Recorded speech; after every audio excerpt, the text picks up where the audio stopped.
Hello friends, Sandhya's kitchen with love को आपण मानक स्वागत करुच्ची। मुझे आपण मानक सहित शेयर करने को जाऊँगी रज स्पेशल बहुत स्वादिष्ट छेनापोड़ भली सॉफ्ट पाचिला कदली रे पोड़पिठा। यही पोड़पिठा सबु पिठा ठारू अधिक टेस्ट लगिबो। यही पिठारू खंडे खाइले छेनापोड़ खाइला भली लगिबो।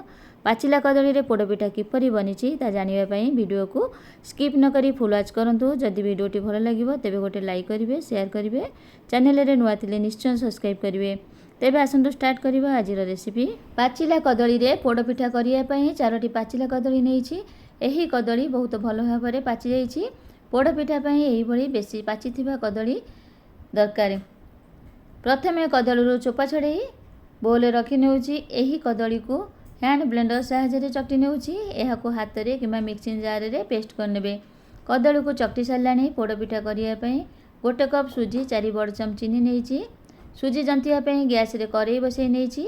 एथिरे 2 कप क्षीर देई क्षीर को उषुम हेबाकू छाड़िबा। एठी क्षीर को फुटेइबानी। जेउ कप रे मापिकी सुजी नेइछि सेही कप रे मापिकी क्षीर नेइछि। क्षीर उषुम होई गलानी। गोटे तेजपत्र को छिड़ेकी पकई नेउछि। 2 बड़ चामच नड़िया खंड, 2 बड़ चामच नड़िया कोरा, गोटे चामच गुजराती चेचा। एठी गुजराती को चोपा सहित पकई नेउछि।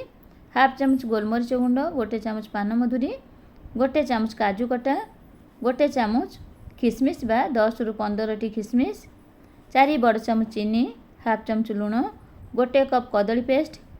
जो कप रे क्षीर सुजी नेइछि सेही कप रे मापिकी कदली पेस्ट नेइछि। ए सब को पकई गोळेई नेई एबे एथिरे सुजी को गोटे हाथ रे अल्प अल्प देउथिबा आ गोटे हाथ रे कंटिन्यू गोळौथिबा। गैस फ्लेम लो रखी सुजी को आमे एठी जंतिबा। माप करिया पे ग्लास कप गिना जेकोसी जगह सेट करनेबे। मैं एठी चीनी पकईछि। चीनी बदले गुड़ पकई पारिबे। मिठार परिमाण कम बा बहुत करि पारिबे।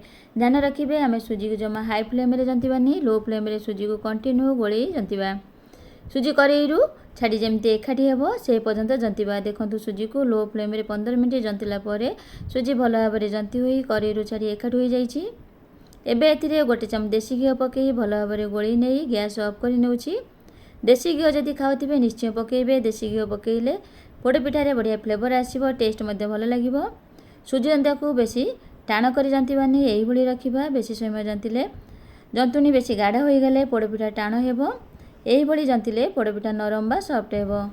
पोड़पिठा को आमे करेई रे पोड़िबा। पोड़पिठा पोड़िया पई गोटे मोटा बेस पेला करेई नेछि। करेई रे कदली पत्र को 6 रु 7 खंड दे लेयर करि रखि नेउछि। एमिति कले कोन हेबो ना पिठा तळ बेसी पोड़िबनी।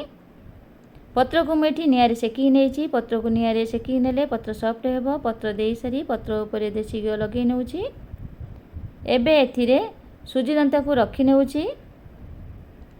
सबु सुजी दंता को रखी नेई हाथ रे दाबी दाबी साइज करि नेउछि। साइज करि सारी ऊपर नड़िया खंड रखी एही परि दाबी नेबे। फल रे नड़िया खंड खसिबनी। नड़िया खंड रखी सारी किसमिश काजू चेरी को रखी नेउछि। सबको रखी हाथ रे भल भाबरे दाबी नेबे। सबको देई सारी देसी घी या पर लगे नेउछि। देसी घी लगेइले पिठार ऊपर सुखिला देखा जिवनी, पिठारे ग्लेज आसीबो। घी लगेई सारी या ऊपर कदली पत्र रखी नेबे। कदली पत्र रखिले पिठा सिजिला बेले झाड़ेई की पिठा ऊपर न पड़ी पत्र ऊपर पड़िबो। गैस ऑन करी करेई को बसई नेउछि। कवर देई दोछि। एठी हाई फ्लेम रे 5 मिनिट, लो फ्लेम रे 55 मिनिट सिझेइबा। पिठा सिझिबार गोटे घंटा हो गलानी। कवर बाहर करी पिठा को चेक कर नेउछि। देखंतु पिठा सिझि जाइछि। पिठार ऊपर पोड़िबा पई पिठा को तावा पर रखी लो फ्लेम रे आ 10 मिनिट सिझेइबा। फल रे पिठार ऊपर पोड़िबो। 10 मिनिट परे गैस ऑफ करी नेउछि। पिठा को ठंडा हेबाकू छाड़िबा। पिठा ठंडा हला परे देखंतु पिठा केते बढ़िया भाबरे ऊपर आ तळ पोड़ी होइछि। ठीक जेमती चुली रे पोड़ा हुए ठीक सेमती पिठार लुक देखंतु केते बढ़िया देखा जाउछि। पिठा को काटिकी देखौछि। देखंतु पिठा केते सॉफ्ट होइछि। ए पिठा एते सॉफ्ट आ टेस्ट जे दांत नथिबा लोक मध्य याको सहज रे खाई परिबे। एई पिठार टेस्ट पूरा छेनापोड़ भली लागिबो।